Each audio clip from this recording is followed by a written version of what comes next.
mass defect या mass deficit and nuclear binding energy measure है. First, understand the equivalence between energy and mass represented by E is equal to mc square. Recall and use this equation. ये equation हमें ये कहती है अगर किसी चीज का mass इंक्रीज करे ना तो उसकी एनर्जी भी इंक्रीज कर जाएगी. किसी चीज का mass इंक्रीज करेगा तो एनर्जी भी इंक्रीज कर जाएगी. या अगर किसी चीज की एनर्जी इंक्रीज कर दी तो mass भी इंक्रीज कर देगा. क्योंकि इक्वेशन क्या है? E equals to delta m c square. अब मैं ये कह रहा हूँ, ये इक्वेशन ये कह रही है किसी चीज का mass अगर इंक्रीज करता है तो एनर्जी भी इंक्रीज कर देगी.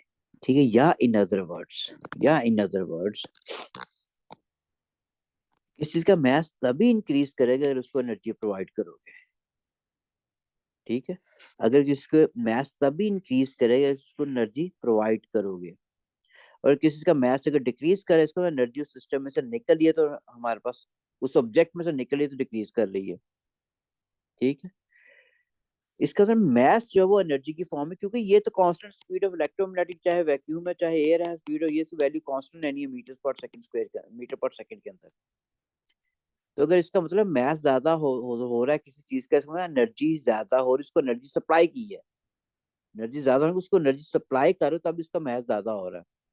सिंपल एग्जांपल दूं कि अगर हमारे पास बेटा ये ग्राउंड फ्लोर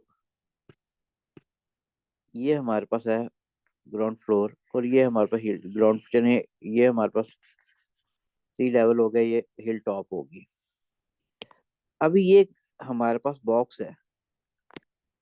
ठीक है. इसी बॉक्स के बेटे मैथ जितना भी इसका है यहाँ पे सपोज 2 ग्राम है.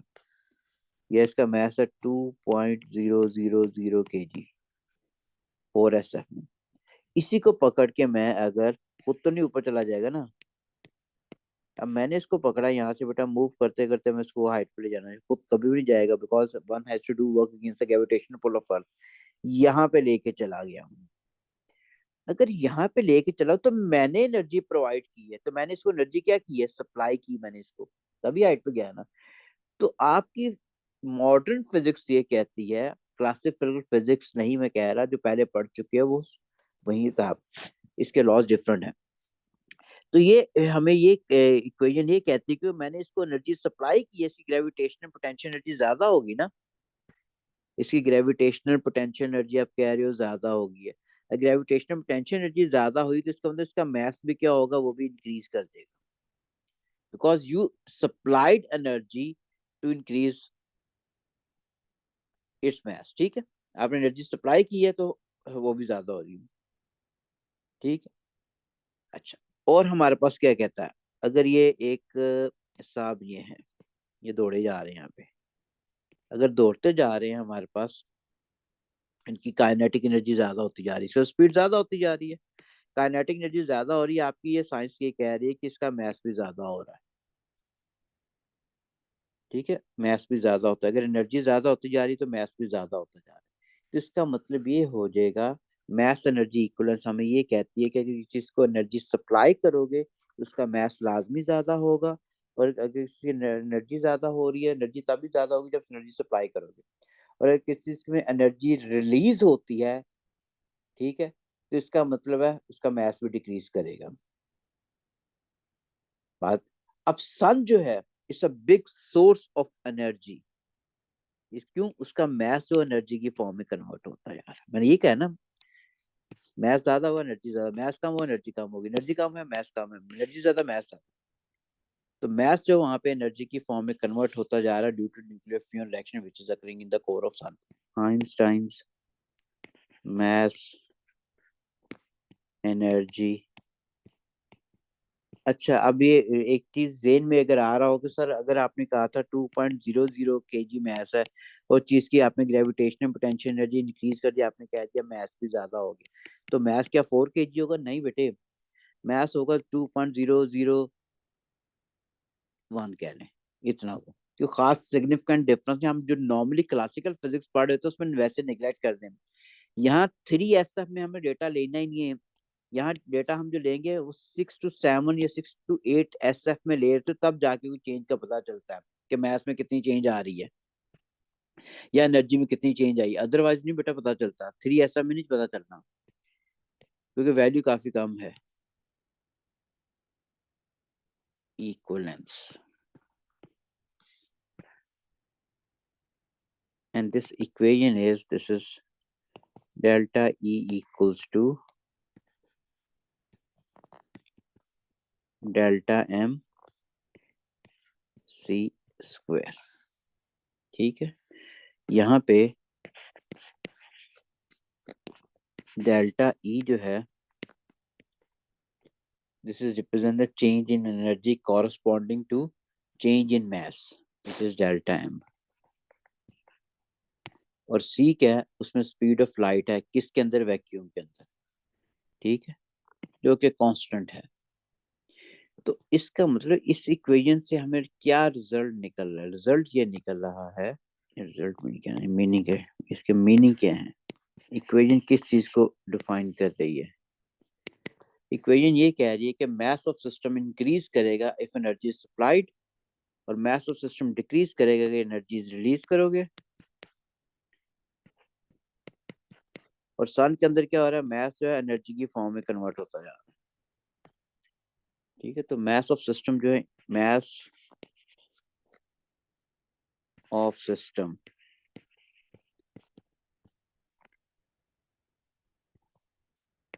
इंक्रीज करता है if energy is supplied to it, is supplied to it।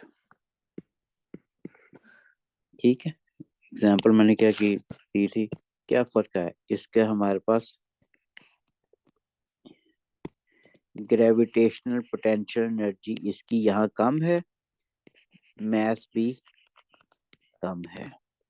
Gravitational potential energy इसकी यहाँ ज्यादा हो गई है, सो इसका मास भी यहाँ पे ज्यादा हो गया। ठीक है, ये पहली चीज ये ठीक हो गया। दूसरी चीज बेटे मैं ये कह रहा हूँ कि अगर हमारे पास मास सिस्टम डिक्रीज करता है, mass of system decreases if energy is released by it। इसका मतलब डायरेक्टली रिलेटेड है एक दूसरे से। तो मैस जो है एनर्जी की फॉर्म में कन्वर्ट होता जा रहा है। ठीक है, sun is a big source of energy. वो एनर्जी रेडिएट करता जा रहा है, इसका मतलब उसका मैस भी कम होता जा रहा है। ठीक है, because it converts its mass into energy. अब जिन बॉडीज की बेटा एनर्जी ज्यादा होती है, हायर एनर्जी स्टेट पे होती हैं, इसका मतलब उनका मास भी ज्यादा होता है। और जो ऑब्जेक्ट लोअर एनर्जी स्टेट पे होती हैं उनकी एनर्जी भी कम होती है। ठीक है, एग्जांपल मैंने आपको ये दे दी है, इसका ये लो एनर्जी स्टेट पे मास भी कम है, हाई एनर्जी स्टेट पे मास भी ज्यादा है। क्योंकि जितनी एनर्जी सप्लाई करोगे इसको, तभी ऊपर गया ना, तब तो उसका मास भी ओवरऑल क्या हो जाएगा, ज्यादा हो जाएगा। फिर मैंने कहा कि एक सांप की काइनेटिक एनर्जी ज्यादा अगर होती है, मूव कर रहे हैं, ठीक है, रन, पर्सन रन फास्ट, ठीक है, रन फास्ट। अब अगर तेजी से मूव करता जा रहा है तो इसका मतलब ये है कि उसकी तो काइनेटिक एनर्जी ज्यादा हो रही है। अगर काइनेटिक एनर्जी ज्यादा हो रही तो ये हमारी फिजिक्स या ये इक्वेशन ये कह रही है कि उसका मास भी ज्यादा हो रहा है। इसके मतलब हम जॉगिंग कर रहे हो कि वजन को कम करना, मास को कम करना, तो ये हमें ये कह रहा है कि इतनी ज्यादा होती जाएगी। और क्या एग्जांपल हो सकती है, एक स्टोन को ड्रॉप करते हो फ्रॉम अ हाइट। ठीक है, स्टोन फॉल फ्रीली। अब ऊपर से लेकर नीचे आ रहा है, इसकी ग्रेविटेशनल पोटेंशियल एनर्जी क्या होती जा रही है बेटे, वो इसकी वो डिक्रीज करती जा रही है। तो हम कहेंगे स्टोन का जो मास है वो भी हमारे पास कम होता जाएगा। ठीक हो गया। अच्छा, ये तो पहली चीज होगी कि E is equal to m c square के अंदर हम कहते हैं मास एनर्जी से डायरेक्टली एसोसिएटेड, डायरेक्टली रिलेटेड है, ठीक है। अच्छा बुशरा, तुमने पूछा हुआ बेटे जी आपने, sir what does the word corresponding means here. बेटे हमारे पास mass is directly associated with an energy ना, ठीक है। 15 किलो मास है, एनर्जी भी उतनी ज्यादा है। 2 kg मास है, एनर्जी भी उतनी कम है, ठीक है। जितना मैथ ज्यादा करेगा एनर्जी भी ज्यादा हो जाएगी, जितना मैथ में चेंज आती है उतनी एनर्जी में भी चेंज आती जाएगी। But does the mass stays the same for, हाँ बिल्कुल। बुशरा बेटे mass stays constant as per classical physics, but we are not studying classical physics, we are studying this modern physics. तो मॉडर्न फिजिक्स में mass change हो जाएगा, but mass change in mass is not in 3 or 4 SF।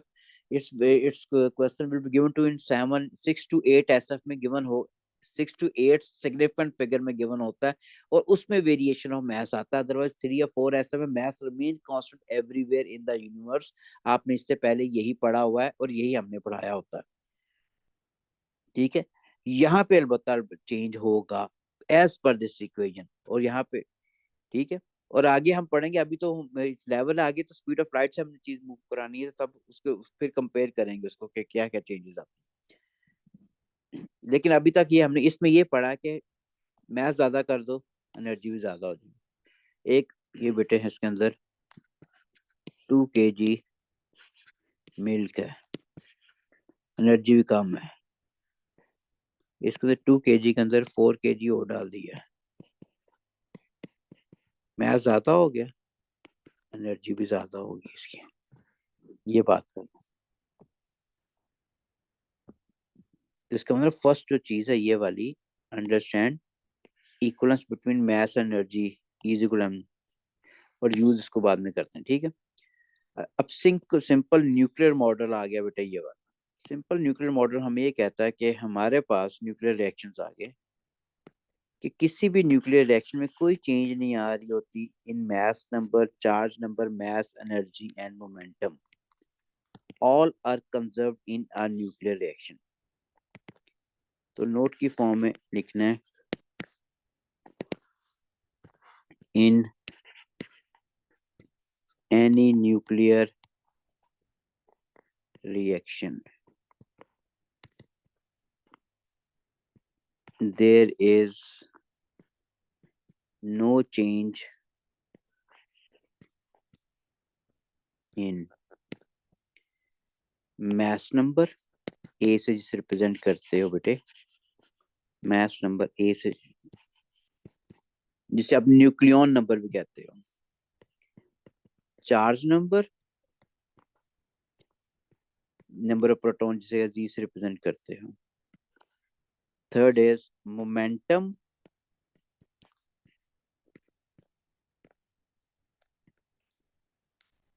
ठीक है,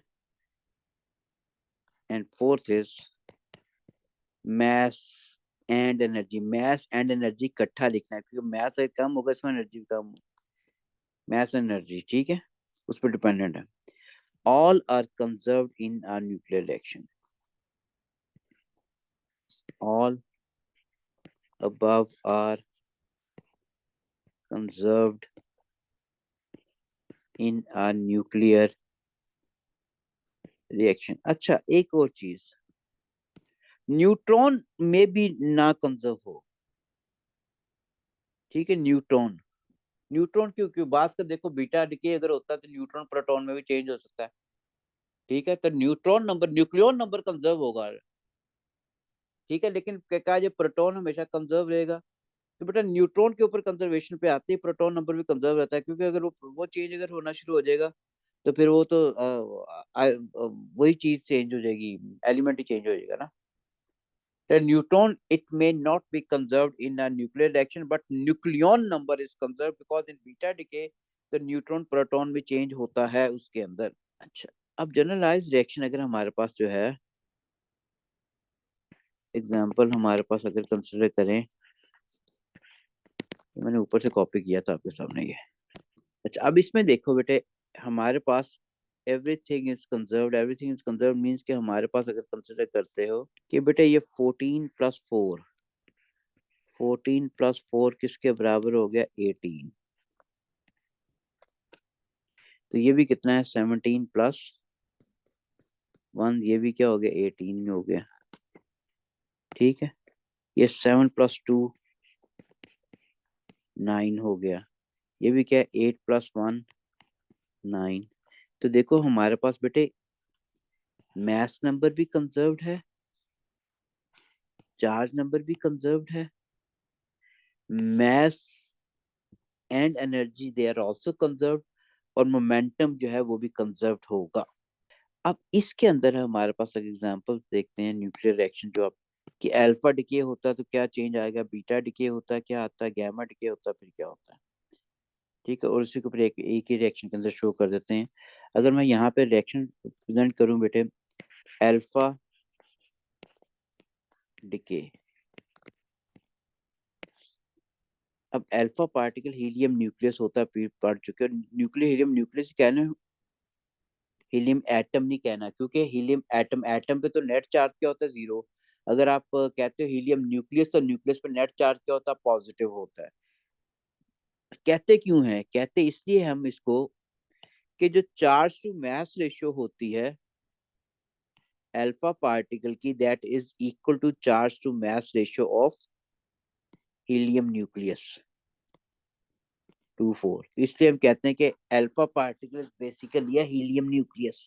अब अगर एक कोई भी पेरेंट न्यूक्लियाइड है, ये ए हो गया, ये जी हो गया, जब भी ये डिके करता है, जब भी अल्फा पार्टिकल निकलेगा तो लाजमी ये डॉटर न्यूक्लियाइड नया बनेगा। कोई एक अल्फा पार्टिकल निकल गया इसमें से। अब अगर अल्फा पार्टिकल निकल गया तो चार्ज नंबर ये 4 है, ये ए है, तो यहाँ पे क्या चीज हो जाएगा? This should be A minus 4, because to keep the, गलत बोल दिया, चार्ज नंबर मैच नंबर। बेटे अगर ए है, ये 4 निकल गया, तो इसका मतलब ये ए माइनस 4 प्लस 4 करोगे ए के बराबर हो जाएगा। ये 2 है, ये जी है, तो ये किसके बराबर होगा? जी -2 हो गया। जी -2 +2 करोगे तो जी के बराबर ही रह गया। तो इसका मतलब ये हो गया कि जब भी अल्फा डिके होगा तो एक नया डॉटर न्यूक्लियाइड बनेगा हमेशा लाजमी, क्योंकि ये चीज चेंज हो रही है चार्ज नंबर। और मैथ नंबर में से 4 माइनस होगा, चार्ज नंबर में से 2 माइनस होगा, और कोई नया पार्टिकल मिट नहीं होगा, कोई नया पार्टिकल मिट नहीं हो रहा। ठीक है, फिर अगर हम कंसिडर करते हैं कि नेगेटिव बीटा डिके या इलेक्ट्रॉन डिके, इलेक्ट्रॉन या नेगेटिव बीटा डिके, अब उसके अंदर हमारे पास क्या है कि suppose if this is a parent nuclide, जब भी नेगेटिव बीटा डिके होगा तो लाजमी है कि नया डॉटर न्यूक्लियाइड बनेगा। यहाँ पे डॉटर न्यूक्लियाइड ये हो गया, और साथ एक नेगेटिव बीटा पार्टिकल निकल गया इस तरीके से। ठीक, अच्छा अब यहाँ पे हमारे पास to keep the charge number mass number conserve, अबे ये जी है, ये -1 है, तो यहाँ पे क्या हो जाएगा बेटा? दिस इज जी +1 हो जाएगा, बिकॉज जी +1 -1 करोगे तो जेड या जी के इक्विवेलेंट या। अब ये वैल्यू 0 है और ये ए है, तो इसका मतलब ये क्या रहेगा? ये ए ही रहेगा, बिकॉज ए +0 ए के बराबर ही है। तो जब भी बीटा नेगेटिव बीटा पार्टिकल होगा लाजमी नया डॉटर न्यूक्लियाइड बनेगा। There is increase in the क्या कहते हैं ये charge number, mass number is remain conserve, और इसके साथ एक नया पार्टिकल निकलता है। We call it, this is anti neutrino with no charge and no mass, anti neutrino.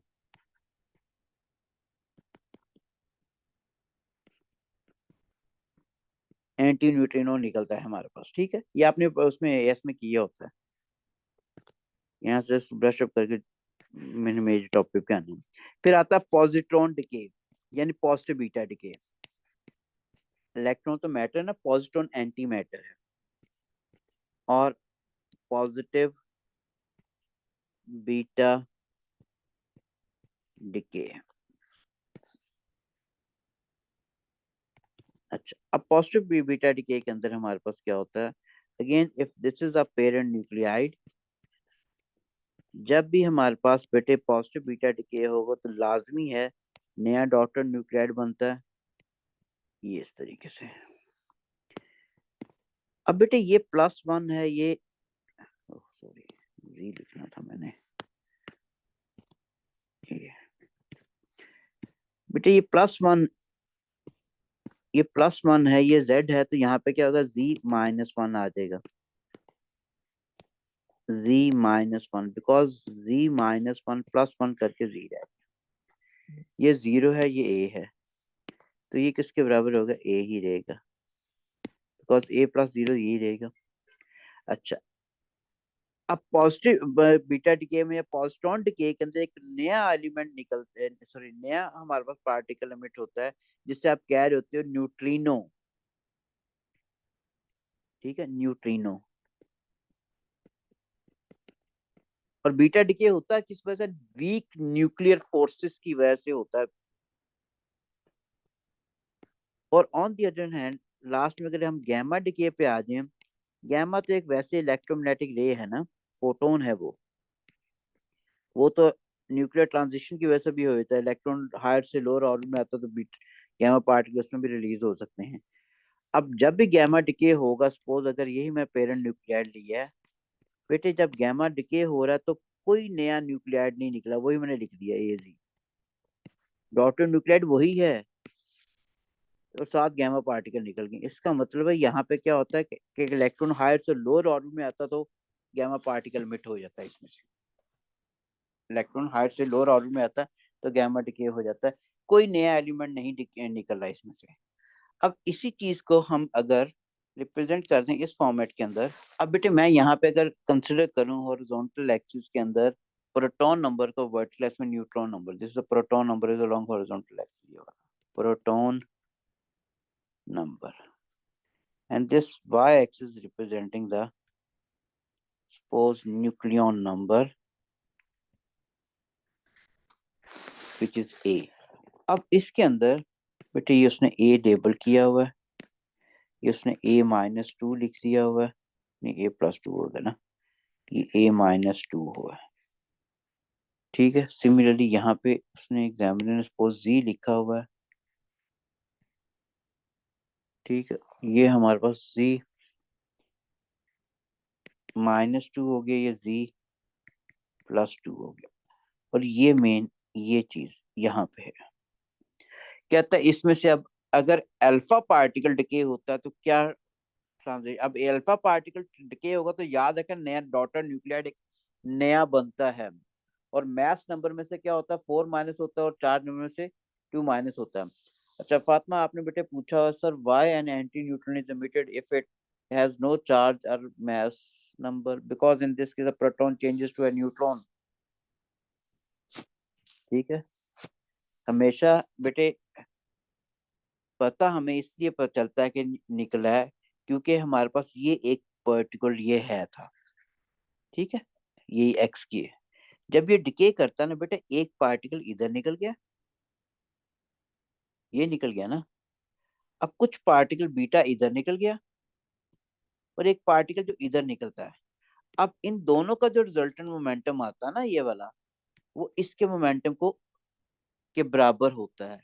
तो कंजर्वेशन मोमेंटम से हमें पता चलता है कि ये पार्टिकल निकल रहे हैं, मोमेंटम भी तो कंजर्व था ना मेरा बेटा, ये देखो ये मोमेंटम इज कंजर्व, इसका मतलब है हमारे पास, मैं दोबारा यहाँ पे डायग्राम, ये अगर हमारे पास मैंने शो किया एक्स, जब ये डिके किया है तो एक हमारे पास चले पार्टिकल ये वाई इस डायरेक्शन में निकल गया, वाई अगर इस डायरेक्शन में निकल गया तो इसका मतलब दो पार्टिकल और निकलते हैं, एक इस डायरेक्शन में निकल रहा है जो कि मैंने ये यही ले लिया एंटी न्यूट्रिनो, और एक पार्टिकल इस डायरेक्शन में निकला है बेटे ये। अब मैं अगर इनको कंजर्व करूं, ये रिजॉल्व करते हो आप लोग इसको, ये दोनों इस डायरेक्शन में आ रहे हैं ना, ये इसको कंजर्व करता है, इसका ये वाला कंपोनेंट इसको बैलेंस कर रहा होता है। तो in order to keep the momentum conserved, हमारे पास इसलिए ऑपोजिट डायरेक्शन में जाना ही जाना है, इससे पता चला कंजर्वेशन मोमेंटम से पता चलता है हमारे पास ये,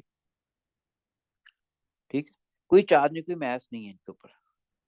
अच्छा मैं अब यहाँ पे था बेटे, क्वेश्चन मेरा ये था अल्फा डिके हो रहा है तो कैसे पता चलेगा कि क्या ट्रांजिशन शो करेंगे। अल्फा डिके अगर हो रहा है तो इसका मतलब 4 नंबर से 2 माइनस होना है, और मैथ्स नंबर में से 4 माइनस होना है। तो इसका मतलब है मुझे थोड़ी सी डायग्रामेट्री गलत होगी मेरे से, इसका मतलब ये 4 लिखना चाहिए मुझे, ताकि पूरा रिएक्शन आ सके। +4 ए -4, इसका मतलब मेरा alpha decay is this one, ये अल्फा ये है। मैथ्स नंबर में से 2 माइनस, सॉरी 4 नंबर से 2 माइनस हो गया, मैथ्स नंबर से 4 माइनस हो गया। अब अगर पॉजिटिव बीटा डिके हुआ है, positive beta decay positron decay है, पॉजिटिव बीटा डिके हमारे पास क्या है बेटा, ये एक -1 हो गया, इसमें कोई चेंज नहीं आई, इसमें ए के अंदर कोई चेंज नहीं आई, ये -1 हो गया, तो ये अगर जी है, ये जी-, तो जी-1 यहाँ होगा, तो ये यहाँ पे आ जाएगा। इसका मतलब है ये जो चीज आ जाएगी वो इस तरफ आ गई, तो दिस इज +1 0 हो गया।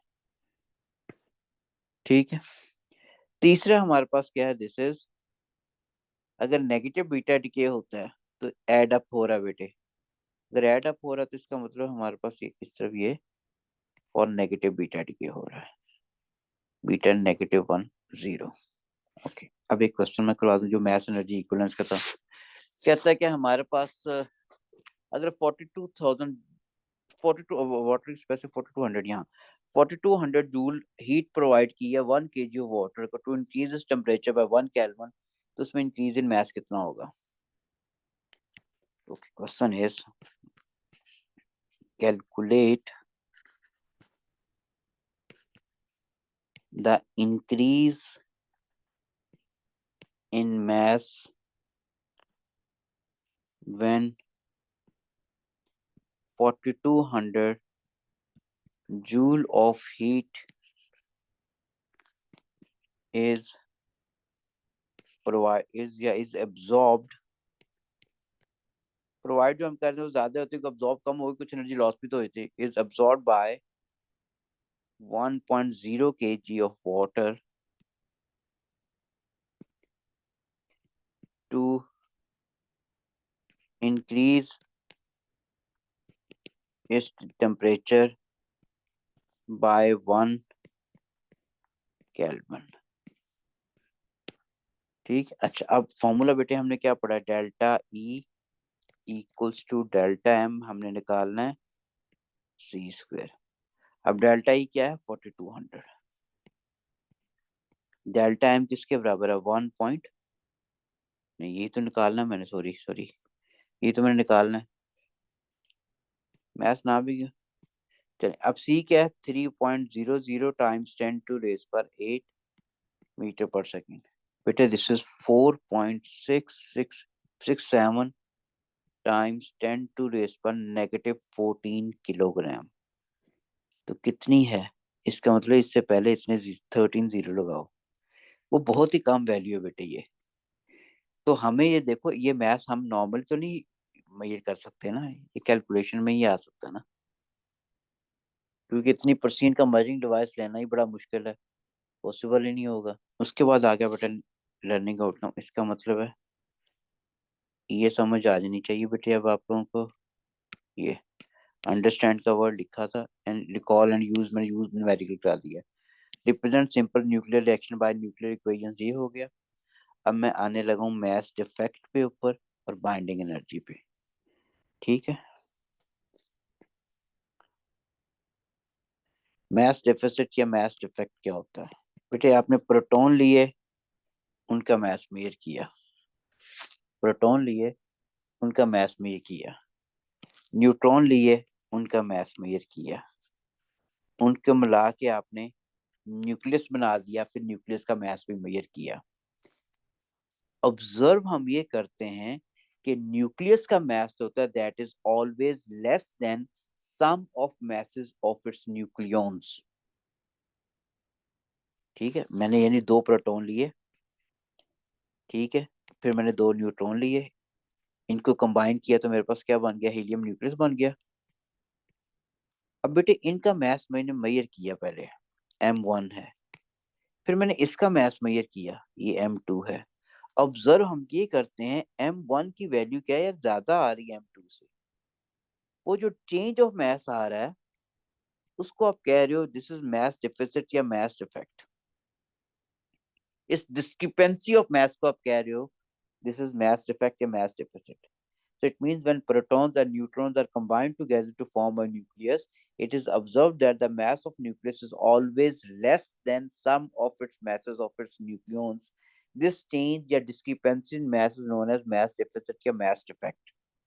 क्यों होता है ये? ठीक है, mass कम हो गया, इसमें एनर्जी कम होगी। mass कम होने का मतलब एनर्जी कम होगी, mass ज्यादा होने का एनर्जी ज्यादा होगी। ये भी चीज देखनी है। या फिर mass एनर्जी की फॉर्म में कन्वर्ट हो रहा होगा फिर। ठीक है, अब उस चीज पे आते हैं। डिफाइन हम इस तरह किस तरह करेंगे? डिफाइन हम इस तरह करेंगे कि difference of sum of masses of nucleons and the nucleus. ठीक है, यानी कि सिंबल इसका डेल्टा एम होता है। मैं ये कह रहा हूँ this is sum of masses of protons, sum of masses of neutrons minus mass of nucleus. ये हो गया पूरा न्यूक्लियस के लिए। ये न्यूक्लियस के लिए मैंने अप्लाई किया बेटे।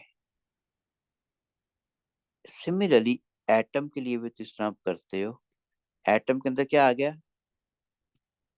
इलेक्ट्रॉन भी आ जाएगा। अब उसके लिए अगर आप देखते हो sum of masses of proton, ठीक है, plus sum of masses of neutrons plus sum of masses of electron, ये सारे minus mass of atom. Atom का मास हमेशा कम होता है the sum of subatomic particles. ठीक है, इसको आप कह रहे होते हैं दिस इज मास डेफिसिट या मास डिफेक्ट है।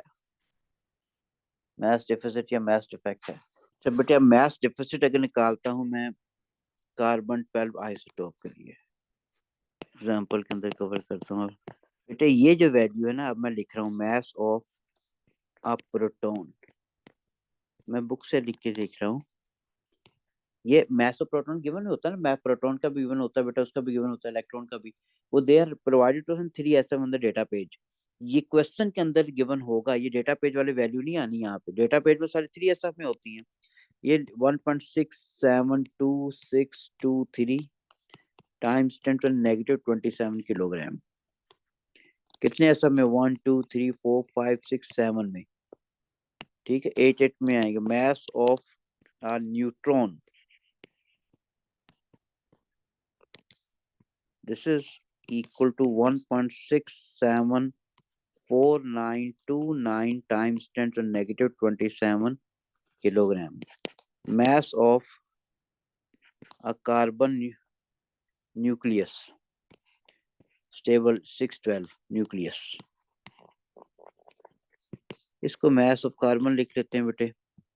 this is 19.926483 -27 kilogram. कहते हैं इसका mass deficit निकालने हैं। अब बेटे ये जो नोटेशन हमारे पास है 612, ये मुझे इंडिकेट कर रहा है कि नंबर ऑफ प्रोटॉन्स कितने हैं, 6 है। न्यूट्रॉन्स कितने हैं, 12 में से 6 माइनस करोगे वो भी 6 है। So it means this nuclide consists of 6 protons and 6 neutrons. तो we can write mass deficit के अंदर, मैंने कहा था न्यूक्लियॉन्स का इंडिविजुअली मास ज्यादा होता है, जब ऐड अप करते हो न्यूक्लियस बनता है तो मास कम होता है। तो इसका मतलब what I doing, this mass of 6 protons plus mass of 6 neutrons minus mass of nucleus. 6 proton का मास हो गया, दिस इज 1.672623 प्लस 10⁻⁻27 कॉमन ले लेंगे। न्यूट्रॉन का मास हो गया हमारे पास which is this one 1.67424929 minus nucleus is 19.926483 times 10 to raise पर बेटे हमारे पास -27 आ गया। इसको आप फर्दर सॉल्व करते हो, मैं तो बुक की एग्जांपल में से करा रहा हूँ। 0.15 8829 टाइम्स 10⁻⁻27 किलोग्राम आ गया। अब क्वेश्चन आता है मैस कम कैसे हो रहा है, मैस कहाँ जा रहा है? ये मैस एनर्जी की फॉर्म में कन्वर्ट होता जा रहा है बेटे, ठीक है। ये मैस एनर्जी की फॉर्म में कन्वर्ट होता जाएगा, वहां पे E = mc² अप्लाई करते हैं वहां पे फिर, ठीक है।